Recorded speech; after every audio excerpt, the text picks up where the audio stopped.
يا ربي بالمصطفى بلغ مقاصدنا واغفر لنا ما مضى يا واسع الكرم مولاي حابك يا نور الله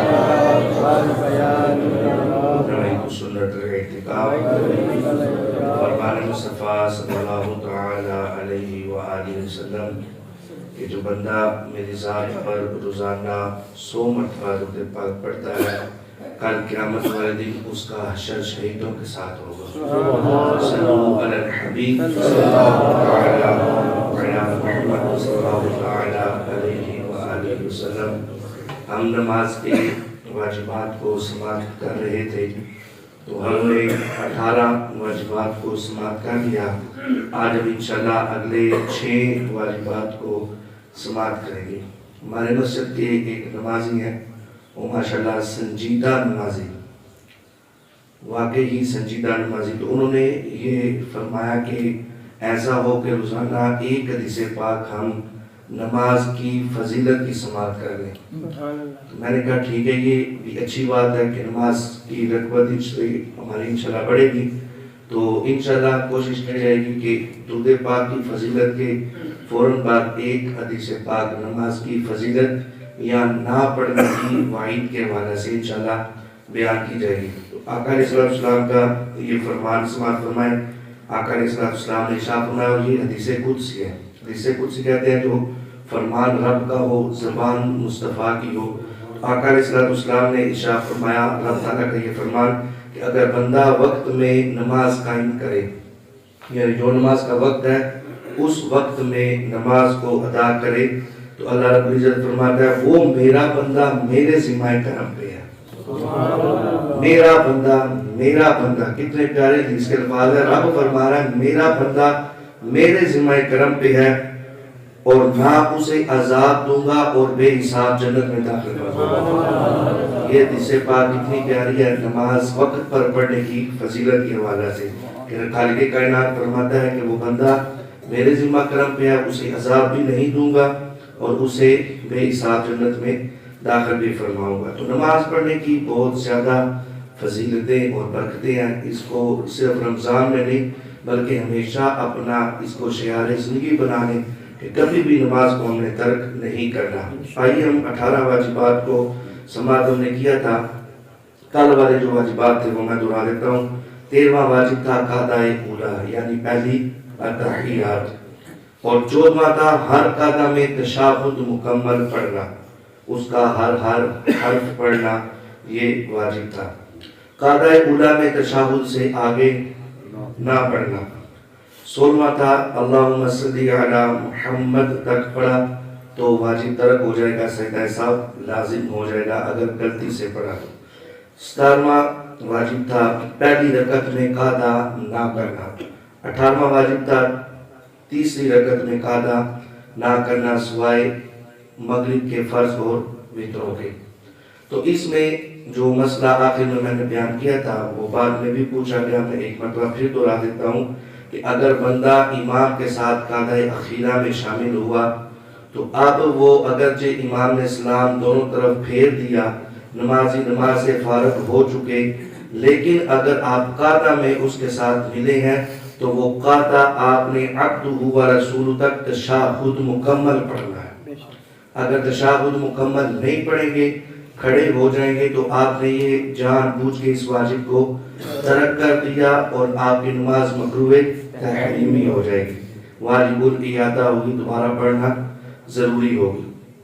تو اس میں ایک اور مسئلہ جو پوچھا گیا بار بار وہ یہ تھا میں نے کہا یہ بھی انشاءاللہ عرض کر دیتا ہوں کہ جو نوافل ہے نا میں نے عرض کی تھی کہ اس کے ہر جو قاعدہ ہوگا وہ قاعدہ اخیرہ ہوگا. 4 پڑھ رہے ہیں نوافل تو 2 رکعت کے بعد جو قاعدہ وہ بھی قاعدہ اخیرہ 4 کے بعد جو قاعدہ آئے گا وہ بھی قاعدہ اخیرہ ہوگا. تو نوافل پڑھنے کا طریقہ یہ ہے اگر 4 یا 6 یا 8 ایک سلام کے ساتھ ہم نوافل پڑھ رہے ہیں تو ہر قاعدہ میں ہم نے یوم یقوم الحساب تک پڑھنا ہے. یہ نوافل کا طریقہ عمومی طور پر یہ جو خاص راتیں ہیں ان کے خاص نوافل ہوتے ہیں تو یہ ہمیشہ ذہن میں رکھے جو نوافل ہوں گے نا ان کا حکم ہی ہوگا کہ ہم نے ہر قاعدہ میں یوم یقوم الحساب تک پڑھنا ہے، اور یہ ہی سنتیں غیر مؤکدہ یعنی کہ عصر کی سنتیں اور عشاء کی سنتیں، اس میں ہم نے جو ہے وہ قاعدہ جو کرنا ہے پہلا، یعنی پہلی اتحیات قاعدہ اولا، اس میں ہم نے مکمل پڑھنا ہے یوم یقوم الحساب تک پڑھ کے پھر جب تیسری رکعت کے لیے کھڑا ہونا ہے تو اس میں بھی ہم نے ثنا پڑھنی ہے، سبحانک اللہم، یہ مکمل ہم نے پڑھ کے ثنا، اس کے بعد پھر آگے قرات کرنی ہے۔ پھر اس سے اگلا جو کثرت کے ساتھ سوال ہوا وہ یہ سوال ہے، اور یہ بھی انتہائی اہم ترین سوال ہے کہ پڑھنے کا طریقہ ہم امام کے ساتھ ایک رکعت کے بعد ملے، 2 رکعت کے بعد ملے، 3 رکعت کے بعد ملے، تو ہم نے ترتیب کیا رکھنی ہے اتحیات بیٹھنے کی اور قرات کی؟ اس میں یہ ہے کہ ہم نے فرضوں کی تیسری اور چوتھی رکعت میں فقط سورہ فاتحہ پڑھنی ہے، تو آگے 7 سورت نہیں ملانی، تو اب یہ ترتیب بھی ہم نے برقرار رکھنی ہے، اور 2 رکعت کے بعد چونکہ قاعدہ ہوتا ہے تو یہ بھی ترتیب ہم نے برقرار رکھنی ہے۔ مثال کے طور پر ہم ظہر کے فرض پڑھنے کے لیے مسجد میں آئے تو 2 رکعت امام صاحب پڑھ چکے تھے، 2 رکعت کے بعد ہم نماز میں شامل ہو گئے، تو اب اس میں یہ ہے کہ اس نے وہ جو قرات والی رکعت تھی وہ تیسری اور چوتھی امام کے ساتھ پڑھ لی۔ بات کی سمجھ آ رہی؟ جی۔ اب اس کی قرات کے حوالہ سے پہلی اور دوسری رکعت باقی ہے قرات کے حوالہ سے، اور اتحیات کے حوالہ سے وہ تیسری اور چوتھی رکعت پڑھے گا۔ تو آپ جب امام صاحب نے سلام پھیرا، یہ کھڑا ہو کر سبحانک اللہم سے ابتدا کرے گا، کیونکہ قرات کے لحاظ سے اس کی وہ پہلی رکعت ہوگی، پھر وہ مکمل 1 رکعت پڑھ کے پھر کھڑا ہوگا تو وہ قرات کے لحاظ سے دوسری پڑھ رہا ہے، اور اتحیات کے حساب سے وہ چوتھی پڑھ رہا ہے، اتحیات کے حساب سے وہ چوتھی، اتحیات کے حساب سے وہ چوتھی ہوگی، اور قرات کے لحاظ سے وہ دوسری ہوگی۔ تو اس طرح یہ ترتیب برقرار رکھنی۔ اب ایک بندہ مغرب میں شامل ہو رہا ہے تو مغرب کی وہ تیسری رکعت میں شامل ہوا، یعنی امام صاحب نے پہلی 2 رکعت مکمل پڑھ لی، اب اس نماز کا کیا حکم ہے؟ وہ شامل ہوا تو قرات کے لحاظ سے اس کی تیسری مکمل ہوگی۔ اب وہ جب امام صاحب سلام پھیریں گے تو وہ کھڑا ہوگا تو قرات کے لحاظ سے اس کی وہ پہلی رکعت ہوگی، یعنی وہ سلام بھی پڑھے گا، 7 سورت بھی پڑھے گا، اور 7 سورہ فاتحہ کے بعد سورت ملائے گا بھی۔ اب قرات کے لحاظ سے اس کی تیسری بھی ہوگی اور پہلی بھی ہوگی۔ اب قاعدہ کے لحاظ سے اتحیات بیٹھنے کے لحاظ سے اس کی 2 ہوگی، تو اب وہ 1 رکعت پڑھ کے اتحیات بیٹھ جائے گا۔ عبدہ و رسولہ تک پڑھنے کے بعد اب وہ پھر کھڑا ہوگا جو اتحیات کے لحاظ سے اس کی تیسری ہوگی، توجہ آپ کی میری طرف، اتحیات کے لحاظ سے تیسری ہوگی اور قرات کے لحاظ سے دوسری ہوگی۔ بات کی سمجھ آئی؟ یعنی ہم نے وہ ترتیب قرات کی بھی ترتیب کے ساتھ چلنا ہے، اور ہم نے اتحیات کا بھی حساب اسی طرح رکھنا ہے۔ اسی طرح اگر کوئی بندہ عصر کی نماز میں 3 رکعات گزر چکی ہے، وہ چوتھی رکعت میں شامل ہوئے، یہ بار بار یہ مسئلے دینے کا یہ مقصد ہے کہ اچھے طریقے سے یہ مسئلہ ذہن نشین ہو جائے۔ تو عصر کی وہ چوتھی رکعت میں شامل ہوا، تو اب اس نے قرات کے لحاظ سے چوتھی رکعت پڑھ لی، اور اتحیات کے حساب سے اس نے 1 رکعت پڑھی۔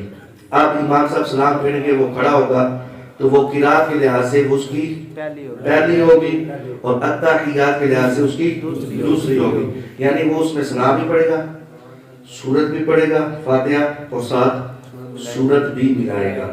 اب اس کی اتحیات کے لحاظ سے 2 رکعت ہوگی، وہ 1 رکعت پڑھ کے اتحیات بیٹھ جائے گا۔ اب اس کی قرات کے لحاظ سے کتنی رکعت رہ گئی؟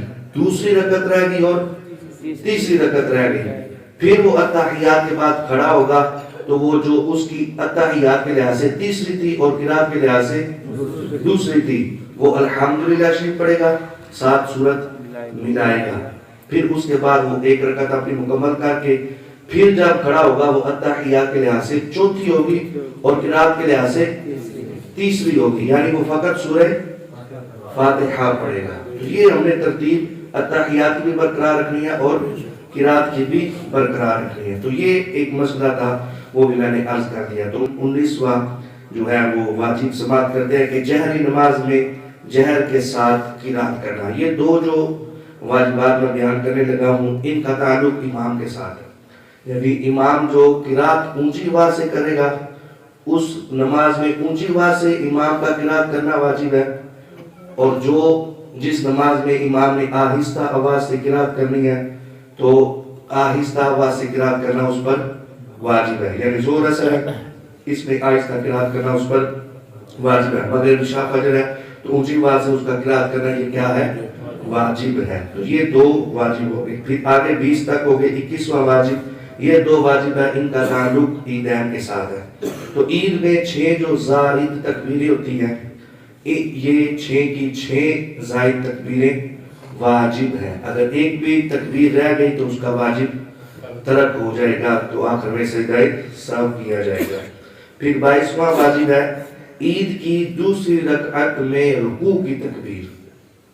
6 زائد تکبیرت ہو چکی واجب، اب دوسری رکعت کی جو رکوع کی تکبیر ہے نا وہ بھی واجب ہے۔ تو یہ دو جو واجب تھے ان کا تعلق عید کے ساتھ تھا۔ آگے 23واں اور 24واں جو واجب ہے ان کا تعلق دعائے قنوت کے ساتھ ہے، وطروں کے ساتھ۔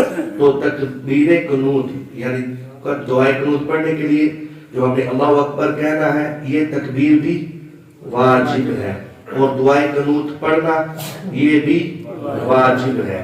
اگر کسی بندے کی دعائے قنوت وہ بھول گیا تیسری رکعت میں، رکوع میں چلا گیا، تو وہ اتحیات میں اس کو یاد آ رہا ہے کہ میں نے تو دعائے قنوت نہیں پڑھی، تو اس کے کتنے واجب ترک ہو گئے؟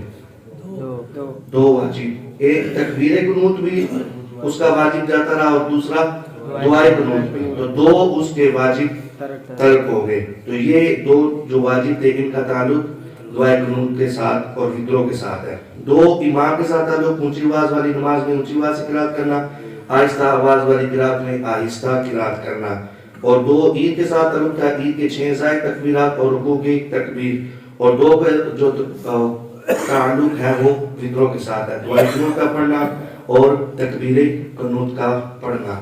تو یہ آج ہمارے اگلے بھی 6 واجب ہو گئے، کل انشاءاللہ اس سے 6 اگلے واجب ہو جائیں گے، تو ہمارے انشاءاللہ 30 واجبات مکمل ہو جائیں۔ اب اس سے اگلا ایک اور مسئلہ سماعت کر دیں کہ ایک ہوتا ہے مکروہ تحریمی، وہ واجب کے اپوزٹ ہوتا ہے کہ اگر کوئی بندہ واجب کو ترک کرتا ہے تو وہ چیز مکروہ تحریمی ہو جاتی ہے۔